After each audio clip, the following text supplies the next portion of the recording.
नमस्ते आप सभी को। आज हम इस वीडियो में वशिष्ठ संहिता के बारे में पढ़ेंगे, जो कि हठ योग के ग्रंथ का ही एक पार्ट है और ये एनटी यूजीसी नेट योग का जो विषय है उसमें पेपर 2 के यूनिट 5 के अंतर्गत आता है। तो चलिए जानते हैं वशिष्ठ संहिता के अंदर किस बारे में बताया गया है, किसके बीच में संवाद है, कौन श्रोता है, कौन वाचक है। तो जानते हैं। सबसे पहले हम पढ़ते हैं संवाद। संवाद यानी ये जो बातचीत हुई है, डिस्कशन हुआ है, ये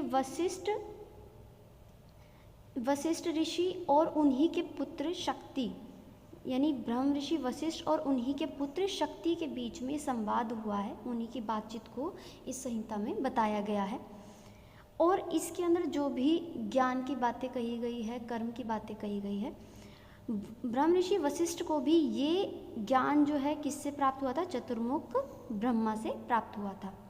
ठीक है। इसका जो काल बताया जाता है वो है 1150 ईस्वी।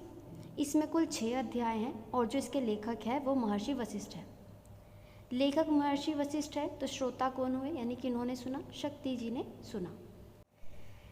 तो चलिए पढ़ते हैं प्रथम अध्याय इसका वशिष्ठ संहिता का। अब जैसा कि ऊपर बताया था कि इसमें संवाद है, तो शक्ति जी प्रश्न करते हैं और वशिष्ठ जी उनका उत्तर देते हैं। तो पहला प्रश्न जो शक्ति जी पूछते हैं वो कहते हैं कि मैं मंदबुद्धि, अतिशय दुख से व्याप्त, अनेक प्रकार के भयों से युक्त, जन्म, मृत्यु, बुढ़ापा आदि कष्टों से युक्त इस संसार से किन उपायों से ज्ञान प्राप्त करके मुक्त हो सकता हूँ, कृपया मुझे बताइए।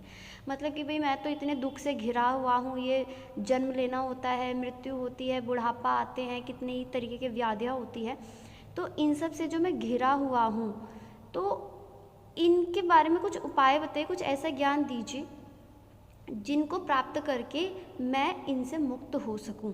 ठीक है। तो इसके लिए वशिष्ठ जी क्या उत्तर देते हैं कि ये जो प्रश्न तुमने मेरे से पूछा है, यही सेम मैंने ब्रह्मा जी से पूछा था कि मेरा जो है, मैं इतने शास्त्रों का अध्ययन करके मेरा जो मन है, जो चित्त है, वो स्थिर नहीं है, तो कुछ उपाय बताइए इसके लिए कि मैं कैसे परम सुख को प्राप्त कर सकता हूँ, परम आनंद को प्राप्त कर सकता हूँ। तो वशिष्ठ जी क्या कहते हैं?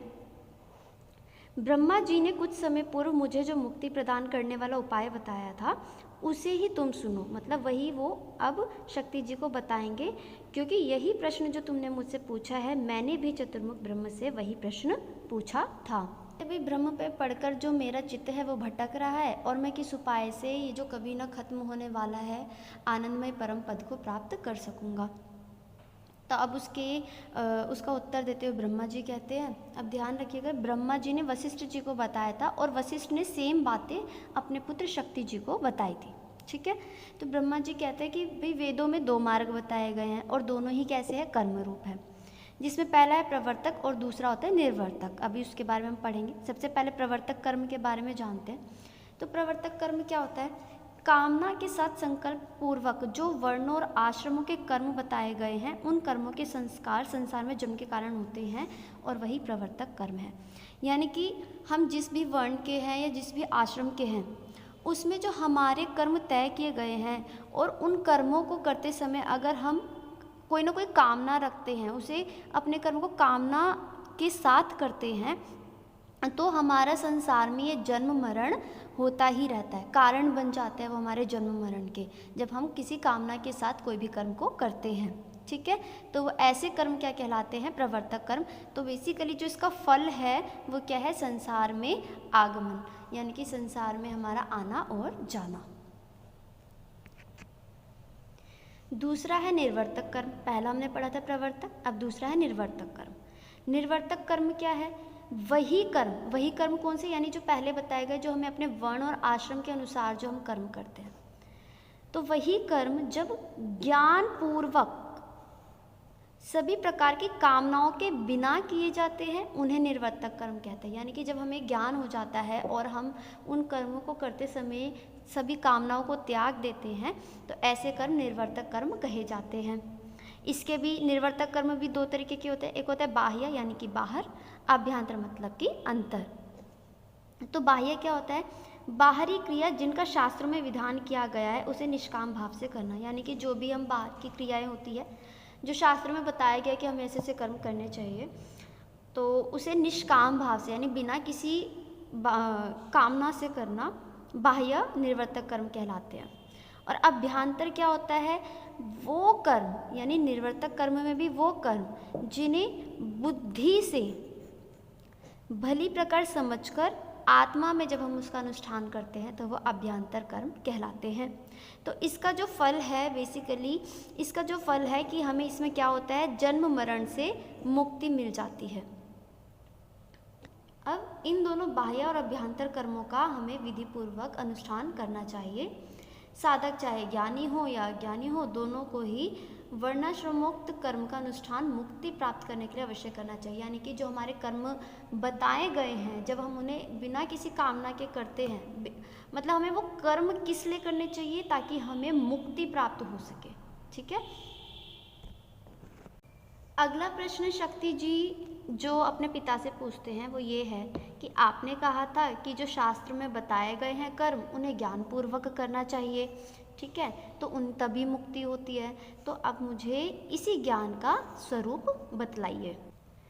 अब वशिष्ठ जी उसका उत्तर देते हुए कहते हैं, ज्ञानम योगात्मकम विधि योगश्च आत्मनि तिष्ठति स योगो अष्टांग संयुक्तः सर्वधर्म स उच्यते। यानी ज्ञान योग स्वरूप है और योग आत्मा में स्थित होता है। तो वह योग 8 अंगों से युक्त होता है। कितने अंगों से? 8 अंगों से युक्त होता है, जिसे हम अष्टांग योग कहते हैं। उसे ही सब धर्मों का क्या माना जाता है? मूल। जो फाउंडेशन है, जो बेसिक है, वो अष्टांग को ही माना जाता है सभी धर्मों का। तो जिसमें हम यम, नियम, आसन, प्राणायाम इन सब के बारे में पढ़ते हैं। तो कहते हैं यमश्च नियमश्चैव तथा आसनोपिष्यते प्राणायामस्तथा शक्ते प्रत्याहारश्च धारणा ध्यानं समाधिरतानि योगांगनि तपोधन आदौ चत्वारि ब्रह्माणि तदन्वाभ्यंतराणि च। यानी कि यमश्च यानी यम, नियम, आसन, प्राणायाम, प्रत्याहार, धारणा, ध्यान, समाधि, ये सब क्या होते हैं? योग के अंग होते हैं।